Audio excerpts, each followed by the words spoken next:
கிராமத்துலேருந்து வரக்கூடிய மக்கள் கிட்னி பிரச்சனை இருந்துச்சுன்னா உப்பு எதுவும் இல்லாமல் தண்ணியை ரொம்ப குறைச்சி சுத்தமாக டேஸ்ட் இல்லாமல் சாப்பிட்டு வாந்தி வந்து வெயிட் குறைஞ்சி ரொம்ப மோசமாயிடுறாங்க. அதே மாதிரி இப்போ சிட்டிஸ்லேருந்து வரவங்களை பார்த்தீங்க அப்படின்னா ஹோட்டல் உணவுகளை நிறைய சாப்பிட்றாங்க. கிட்னி பிரச்சனை வந்து எனக்கு மோசமாயிட்டே போகுது, என்ன பண்ணுறது அப்படின்னு கேட்குறாங்க.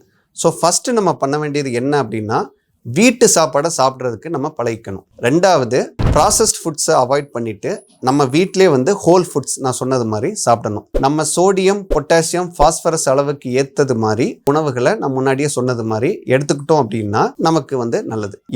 என்ன தெரிஞ்சுக்கணும் அப்படின்னா மக்கள் என்ன நினைக்கிறாங்க, வெறும் சாப்பிட்டே வந்து கிட்னி பிரச்சனையை குறைக்கணும் அப்படின்னு நினைக்கிறாங்க. இதுதான் ரொம்ப ரொம்ப தப்பு. கிட்னி பிரச்சனையில் என்னென்ன உணவுகள் சாப்பிடலாங்கிறது அதில் ஒரு பகுதி தான்.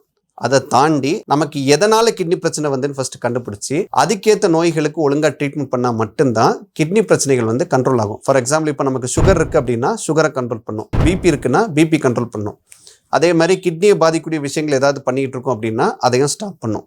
ஸோ எல்லாமே சேர்த்து பண்ணால் மட்டும்தான் நம்ம கிட்னி ஃபெயிலியர் வந்து மோசமாகாமல் இருக்கும்.